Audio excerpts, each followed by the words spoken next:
Hello students. स्वागत है आप सभी का यूजीसी नेट गुरुकुल के इस ऑनलाइन प्लेटफॉर्म पर। स्टूडेंट्स, उम्मीद करता हूं कि आप लोग स्वस्थ होंगे और अपनी तैयारियां रेगुलर रूप से कर रहे होंगे। आज का वीडियो काफ़ी इम्पोर्टेंट है आप लोगों के लिए। इसमें हम बात कर रहे हैं एमपी सेट एग्ज़ाम को लेकर। इसका एक वीडियो अपन पहले देख चुके हैं जो नोटिफिकेशन से संबंधित था। एक वीडियो पेपर फर्स्ट से संबंधित है और ये पेपर सेकंड का जो सिलेबस है पॉलिटिकल साइंस का, उसको लेकर अपनी चर्चाएं हैं। तो इससे पहले अपन थोड़ी सी जो चर्चा कर लेते हैं कि जो एमपी सेट एग्ज़ाम होने वाला है और 11 जनवरी जिसकी फाइनल एग्ज़ाम डेट है, तो हमारे पास लगभग 2 महीने 15 दिन का समय अभी भी शेष है। तो क्या इतने दिन में हम एमपी सेट एग्ज़ाम क्वालिफाई कर सकते हैं क्या? तो इसका एक तो मैं आपको बेनिफिट यहाँ पर ये बता दूं कि एमपी सेट इस बार केवल उन्हीं स्टूडेंट्सों के लिए है जिन्होंने अभी तक कोई भी एमपी में सेट एग्ज़ाम यानी कि स्टेट एलिजिबिलिटी टेस्ट क्वालिफाई नहीं किया है या फिर उन्होंने नेट भी क्वालिफाई नहीं किया है। यानी कि ऐसे स्टूडेंट्स जिन्होंने नेट क्वालिफाई कर रखा है, एमपी सेट क्वालिफाई कर रखा है, उनको एग्ज़ाम फॉर्म भरने की आवश्यकता नहीं है। इनमें से कोई भी एक आपके पास जो है वो अगर क्वालिफिकेशन है तो आप इसको फॉर्म को भरने की ज़रूरत नहीं है। मैं बात करूं कि जो पेपर फर्स्ट है इसको 50 क्वेश्चंस आप लोगों के हैं और पेपर सेकंड में 100 क्वेश्चंस आप लोगों के लिए हैं। तो मिनिमम अगर अपन बात करें 180 से लेकर 200 मार्क्स तक यदि आप लेकर आते हैं 300 में से, तो आप काफ़ी सेफ जोन में हैं। यहाँ पर आपका जो एमपी सेट है वो इजीली क्वालिफाई हो जाएगा। हालांकि 180 के आसपास पहुंचकर भी आप इसको क्वालिफाई कर सकते हैं क्योंकि जो एक्सपीरियंस स्टूडेंट हैं वो यहाँ पर शामिल नहीं हो रहे हैं। तो इसके लिए अपन एक डिटेल वीडियो पर भी चर्चा करेंगे कि लगभग जो 90 डेज हैं अपने पास, 90 या 80 डेज हैं, 80 डेज में हम एमपी सेट को कैसे क्वालिफाई करें, तो उसको लेकर अपन एक अलग से चर्चा करेंगे। आज का जो टॉपिक है, जो सब्जेक्ट है अपना, वो जो एमपी सेट एग्ज़ाम है उसका जो पेपर सेकंड है, जो आपका जो मास्टर्स में पेपर होता है उससे संबंधित है। तो आज का जो चर्चा करने वाले हैं पॉलिटिकल साइंस विषय को लेकर अपनी ये चर्चा रहेगी। इसका क्या सिलेबस है और कैसे आप लोगों को तैयारी करनी है, इसको लेकर भी अपन इस एक डिटेल वीडियो पर अपन चर्चा कर लेंगे कि कैसे आपको पीवाईक्यू सॉल्व करने हैं, कैसे आप लोगों को जो नोट्स बनाने हैं, तो ये और कैसे अपनी तैयारी को रिवीजन के माध्यम से और अच्छा करना है। इसके अतिरिक्त यदि आप पॉलिटिकल साइंस से तैयारी करना चाहते हैं तो हमारा ऑफिशियल ऐप जेआरएफ अड्डा है, उससे आप डाउनलोड कर लीजिए और अपनी तैयारी पेपर फर्स्ट और सेकंड की बेहतर ढंग से कर सकते हैं। तो ये सब आप जो यूजीसी नेट और सेट की जो तैयारी कर रहे हैं उनके लिए, सभी के लिए कॉमन प्लेटफॉर्म है। और इसके अतिरिक्त यूजीसी नेट गुरुकुल पे 9 PM पर पॉलिटिकल साइंस की जो पीवाईक्यू की एक सीरीज चल रही है जो सभी एग्जामों के लिए उपयोगी है, आप उसको भी ज्वाइन कर सकते हैं, जो ये यूट्यूब पर आप लोगों के लिए अवेलेबल है।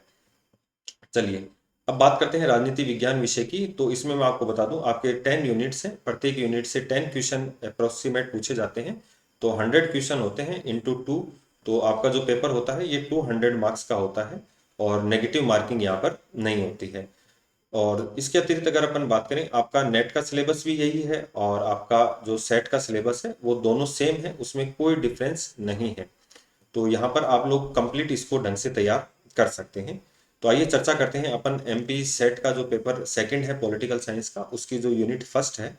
और यूनिट फर्स्ट है वो आधारित है राजनीति सिद्धांत, पॉलिटिकल थ्योरी पर आधारित है। और इसमें जो फर्स्ट ऑफ पूछी जाती हैं वो अवधारणाएं हैं, कॉन्सेप्ट्स हैं आप लोगों के लिए। स्वतंत्रता, समानता, न्याय, अधिकार, लोकतंत्र, शक्ति और नागरिकता। राजनीतिक परंपराएं हैं जिसमें उदारवाद, अनुदारवाद, समाजवाद, मार्क्सवाद, नारीवाद, पारिस्थितिकीवाद, बहुसंस्कृतिवाद और उत्तर आधुनिकतावाद।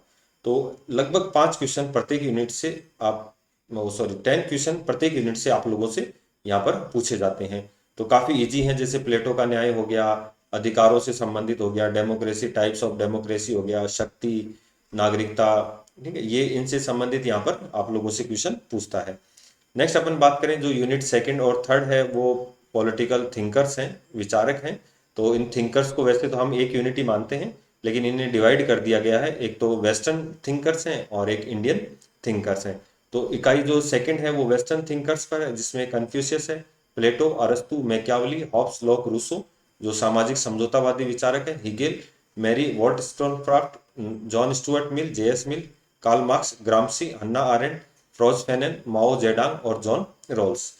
इकाई थर्ड में भारतीय राजनीतिक विचारक हैं। भारतीय राजनीतिक विचारकों में अगर अपन चर्चा करें तो धर्मशास्त्र है कौटिल्य, अगांशुत, बर्नी, कबीर, पंडित रमाबाई, बाल गंगाधर तिलक, स्वामी विवेकानंद है, रविंद्रनाथ टैगोर है, गांधी है, अरविंदो है, पेरियार, ईवी रामास्वामी है, मोहम्मद इकबाल है, एम एन रॉय है, V D Savarkar, Ambedkar, J L Nehru, Jawaharlal Nehru, Ram Manohar Lohia, Jayaprakash Narayan और दीनदयाल उपाध्याय।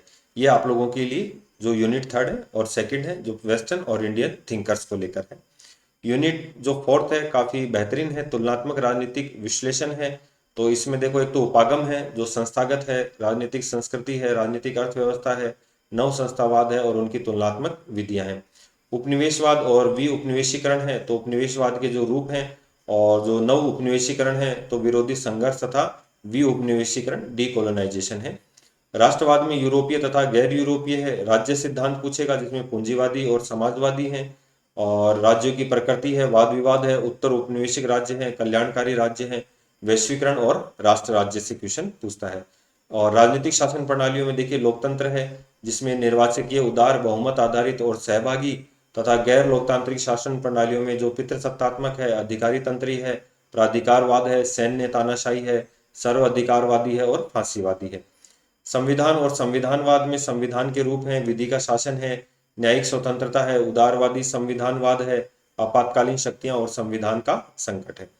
नेक्स्ट अपन बात करें लोकतांत्रिक में, तो लोकतांत्रिक संक्रमण तथा समेकन है, विकास में अल्प विकास, निर्भरता, आधुनिकरण, विश्व व्यवस्था सिद्धांत और विकास तथा लोकतंत्र है। शक्ति की संरचनाएं में शासक वर्ग है, शक्ति संपन्न अभिजन वर्ग है, इलाइट वर्ग है, लोकतांत्रिक अभिजनवाद है।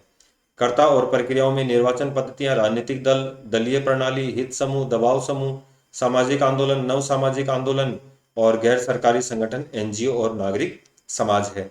इसके अतिरिक्त अपन बात करें जो यूनिट 5 है, यूनिट 5 में जो इंटरनेशनल रिलेशन को लेकर है, और यूनिट 5 आप लोग रेगुलर जो न्यूज़पेपर वगैरह हैं उनको पढ़कर तैयार करेंगे। साथ ही इसके जो सिद्धांत है, थ्योरेटिकल पार्ट है, यथार्थवाद है, संरचनावाद है, वो आप सिद्धांतों को ढंग से आप लोगों को यहाँ पर पढ़ना पड़ेगा। तो इसमें अंतर्राष्ट्रीय संबंध के अध्ययन के उपागम में देखिए आदर्शवाद है, यथार्थवाद है, संरचनात्मक मार्क्सवाद है, नव उदारवाद है, नव यथार्थवाद है, सामाजिक रचनावाद है, आलोचनात्मक अंतर्राष्ट्रीय सिद्धांत है, नारीवाद है और उत्तर आधुनिकतावाद है। अवधारणाओं में राज्य है, राज्य प्रणाली है तथा गैर राजकीयकर्ता है, शक्ति, संप्रभुता, सुरक्षा, परंपरागत और गैर परंपरागत है। सुरक्षा की जो अवधारणाएं आप लोगों ने 10th क्लास में भी पढ़ी होंगी, सुरक्षा वाला जो लेसन है, परंपरागत और गैर परंपरागत। नेक्स्ट बात कर रहा है शक्ति, संघर्ष तथा शांति, तो युद्ध की बदलती हुई प्रकृति है, सामूहिक विनाशकारी हथियार है, निवारण है, संघर्ष विनियोजन है और संघर्ष रूपांतरण है। इसके अलावा अपन बात करें यूएनओ, अभी 24 अक्टूबर को जैसे यूएनओ दिवस, इसके जो थीम क्या थी 2025 जो शिक्षा पर आधारित थी। लक्ष्य, उद्देश्य, संयुक्त राष्ट्र संघ की संरचना, इसके जो 6 अंग हैं उनकी डिटेल है, इनकी कार्य प्रणाली का मूल्यांकन है, शांति और विकास से संबंधित दृष्टिकोण, मानवीय हस्तक्षेप, अंतर्राष्ट्रीय कानून, अंतर्राष्ट्रीय अपराध न्यायालय, अंतर्राष्ट्रीय संबंध की राजनीतिक अर्थव्यवस्था, तो इसमें वैश्वीकरण है, वैश्विक अधिशासन है, ब्रेटन वुड्स प्रणाली है, उत्तर दक्षिण संवाद है, विकसित विकासशील जिसको अपन कहते हैं, विश्व व्यापार संगठन WTO, G20 है और ब्रिक्स है। इसके अलावा यूरोपीय संगठन में अपन बात करें, यूरोपीय संघ है, अफ्रीकी संघ है, शंघाई कॉरपोरेशन है और आसियान है, जो मतलब क्षेत्रीय संगठन है, उनकी यहाँ पर चर्चा करेंगे। समसामयिक चुनौती में आतंकवाद है, जलवायु परिवर्तन है, पर्यावरणीय चिंताएं हैं, मानव अधिकार हैं, प्रवासन है, शरणार्थी है, गरीबी तथा विकास है, धर्म, संस्कृति तथा पहचान, राजनीति की भूमिका। इसमें आप लोग जैसे क्लास 12th में एक किताब चलती है जो विश्व राजनीतिक व्यवस्था है, आप उसका अध्ययन करेंगे तो वहां पर भी आप लोगों को थोड़ा सा बेनिफिट मिलेगा। इकाई जो 6 है वो भारत की विदेश नीति से संबंधित है, जो इसके अंतर्राष्ट्रीय विभिन्न देशों के साथ संबंध वगैरह हैं।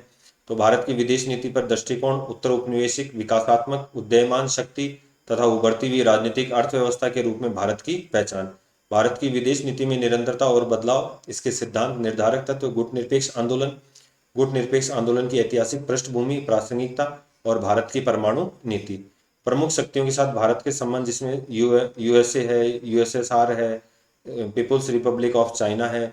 इसके अलावा बहुध्रुवीय दुनिया के साथ भारत का संबंध जिसमें यूरोपीय संघ है, ब्रिक्स हो गया, आसियान हो गया, शंघाई कॉरपोरेशन हो गया, अफ्रीकी संघ हो गया, दक्षिण अफ्रीकी विकास समुदाय हो गया, गल्फ कॉरपोरेशन काउंसिल हो गया। इसके अलावा पड़ोसी देशों के साथ भारत के संबंध जिसमें सार्क है, गुजराल सिद्धांत है, पहले लुक ईस्ट थी, अब एक्ट ईस्ट है। पूर्व की ओर देखो, पूर्व की ओर कार्य करो। लुक वेस्ट, पश्चिम की ओर देखो। तो ये मोदी सरकार आने के बाद जो परिवर्तन हुए। नेक्स्ट अपन बात करें अंतर्राष्ट्रीय शासन व्यवस्था में भारत की परिक्रमण नीति, जो संयुक्त राष्ट्र के संबंध में, विश्व व्यापार संगठन में, अंतर्राष्ट्रीय मुद्रा कोष, जलवायु परिवर्तन और अंतर सरकारी पैनल। समसामयिक चुनौतियां समुद्री सुरक्षा, ऊर्जा सुरक्षा, पर्यावरणीय सुरक्षा, प्रवासन, शरणार्थी, जल संसाधन, अंतर्राष्ट्रीय आतंकवाद और साइबर सुरक्षा है। इसके अलावा अपन बात करें जो यूनिट 7 है, भारत की राजनीतिक संस्थाएं, जो संपूर्ण रूप से भारतीय संविधान को अपन कह सकें कि जो यूनिट 7 है वो भारतीय संविधान से संबंधित है। तो देखिए, भारतीय संविधान का निर्माण है, औपनिवेशिक विरासत है। भारत के संविधान निर्माण में भारतीय राष्ट्रीय आंदोलन का योगदान है। संविधान सभा में गठन, वैचारिक अवलंबन और संवैधानिक बहस है। संविधान के दर्शन में उद्देशिका है, मौलिक अधिकार है, नीति निर्देशक तत्व है। भारत में संविधानवाद में चर्चा करें तो लोकतंत्र है, सामाजिक परिवर्तन है, राष्ट्रीय एकता, नियंत्रण और संतुलन, मौलिक संरचना पर बहस, संविधान में संशोधन है। केंद्रीय कार्यपालिका में राष्ट्रपति, प्रधानमंत्री और मंत्रिपरिषद है। संसद में संरचना, भूमिका, कार्य पद्धति और संसदीय समितियां हैं। न्यायपालिका में उच्चतम न्यायालय, उच्च न्यायालय, न्यायिक समीक्षा, न्यायिक सक्रियतावाद और न्यायिक सुधार है। यानी कि सरकार के तीनों अंग, व्यवस्थापिका, कार्यपालिका और न्यायपालिका। सेम यही पोजीशन राज्यों में, कार्यपालिका तथा विधानमंडल में राज्यपाल, मुख्यमंत्री और राज्य विधानमंडल। भारत में संघवाद में सशक्त केंद्र, परक संरचना, असीमित संघीय प्रावधान तथा अनुकूलन, अंतर सरकारी समन्वय क्रियाविधि, अंतर्राज्य परिषद और उभरती हुई प्रवृत्तियां। निर्वाचन प्रक्रिया तथा भारत का निर्वाचन आयोग, तो निर्वाचन प्रक्रिया का संचालन, नियम, चुनाव सुधार और स्थानीय स्वशासन कार्य पद्धति और सुधार। यहाँ पर एक टॉपिक अपने और है, तो संवैधानिक और संविधिक निकाय, तो नियंत्रक और महालेखा परीक्षक है, जो अलग अलग आयोग हैं। राष्ट्रीय अनुसूचित जाति आयोग है, जनजाति आयोग है, मानव अधिकार आयोग है, राष्ट्रीय महिला आयोग है और राष्ट्रीय अल्पसंख्यक आयोग यहाँ पर है। नेक्स्ट जो यूनिट 8 है, भारत में राजनीतिक प्रक्रियाएं, काफी इंपॉर्टेंट यूनिट है। अगर हम इसकी बात करें तो राज्य, अर्थव्यवस्था तथा विकास है। तो इसमें भारतीय राज्य की प्रकृति है, विकास योजना मॉडल है, नव आर्थिक नीति है, वृद्धि तथा मानव विकास है। वैश्वीकरण की प्रक्रिया, सामाजिक और आर्थिक निहितार्थ है, पहचान की राजनीति, धर्म, जनजाति, जाति, क्षेत्र और भाषा है। सामाजिक आंदोलन में दलित, जनजातीय, महिला, किसान और श्रमिक आंदोलन है। नागरिक समाज में समूह में बात करें, गैर दलीय सामाजिक मंच है, गैर सरकारी संगठन है, सामाजिक अभियान समूह है। भारतीय राजनीति का क्षेत्रीकरण में भारतीय राज्यों का पुनर्गठन है, राजनीतिक तथा आर्थिक इकाई के रूप में राज्य हैं, उपराज्य क्षेत्र हैं, क्षेत्रीय विषमताएं और नए राज्यों की मांग है। भारत में जेंडर और राजनीति में समानता और प्रतिनिधित्व से जुड़े मुद्दे हैं। राजनीतिक दलों की विचारधारा, सामाजिक आधार, राष्ट्रीय दल, राज्य स्तरीय दल और चुनावी राजनीति में सहभागिता, चुनावी प्रतिद्वंदिता, प्रतिनिधित्व और उभरती हुई प्रवृत्तियां हैं। नेक्स्ट जो यूनिट 9 है वो लोक प्रशासन है, पब्लिक एडमिनिस्ट्रेशन से है। और यहाँ पर मैं स्टूडेंट्स को एक राय स्पेशली देता हूँ कि आप इस यूनिट को जरूर पढ़ के जाइए, क्योंकि जो आप क्वेश्चन छोड़ के आ जाते हैं, यही आपके जो क्वालिफाई करने का जो क्राइटेरिया होता है उसमें कहीं ना कहीं बाधक होते हैं। तो थोड़ा सा अलग हटके है, लेकिन आप लोग अगर इसको पढ़ के जाएंगे तो आप मुश्किल से अगर 10 में से 5 क्वेश्चन भी आप सही कर देते हैं तो आपको वो अच्छा बेनिफिट यहाँ पर मिलता है। तो इसमें लोक प्रशासन का अर्थ तथा विकास है, लोक तथा निजी प्रशासन उपागम है, प्रणाली सिद्धांत, निर्णय निर्माण और पारिस्थितिकीय उपागम।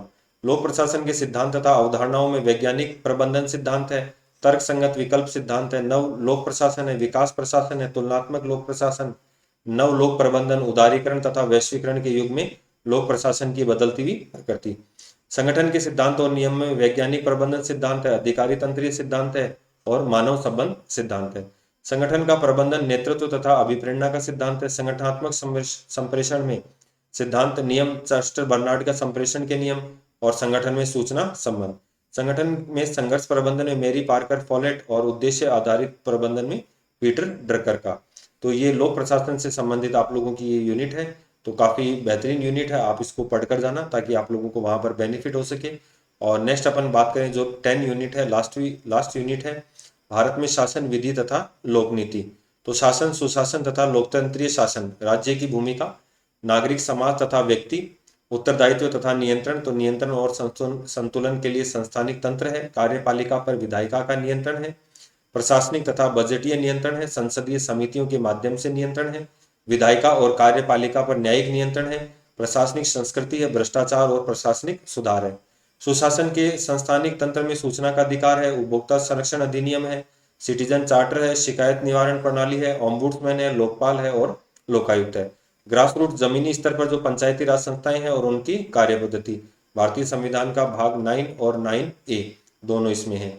योजना तथा विकास है, विकेंद्रीकृत योजना है, विकास के लिए योजना है, सतत विकास, ई गवर्नेंस और नीति आयोग है। सामाजिक आर्थिक विकास के उपकरण के रूप में लोक नीति, आवास, स्वास्थ्य, पेयजल, खाद्य सुरक्षा और MNRE, सॉरी एक मिनट, MNRG और IGN और HRM और ITE के विशेष संदर्भ में लोक नीतियां हैं। लोक नीति की निगरानी और मूल्यांकन शासन विधि के उत्तरदायी बनाने की क्रियाविधि और जन सुनवाई और ऑडिट। तो ये 10 यूनिट्स हैं और प्रत्येक यूनिट से आप लोगों के लिए यहाँ पर 10 क्वेश्चन अप्रोक्सीमेट पूछता है, तो 100 क्वेश्चन का आप लोगों का ये पेपर होता है और माइनस मार्किंग यहाँ पर नहीं है। आप लोग यदि क्वेश्चन सही करते हैं तो आप लोगों के 2 नंबर यहाँ पर प्लस हो जाते हैं। तो नेक्स्ट वीडियो में जो है अपन बात करेंगे कि MP सेट को कैसे क्वालिफाई किया जाए, आपकी क्या स्ट्रेटेजी होनी चाहिए जिसके आधार पर आप अपनी तैयारी को और बेहतर ढंग से कर सकते हैं। चैनल को सब्सक्राइब जरूर कर लीजिएगा और अपने दोस्तों के साथ शेयर करना न भूलें। इसके अलावा जो भी आपकी क्वेरीज हैं वो कमेंट के माध्यम से हमें ज़रूर बताएं। तो आज के वीडियो में इतना ही, मिलते हैं नेक्स्ट वीडियो में नेक्स्ट टॉपिक के साथ और जुड़े रहिए UGC नेट गुरुकुल के साथ। धन्यवाद।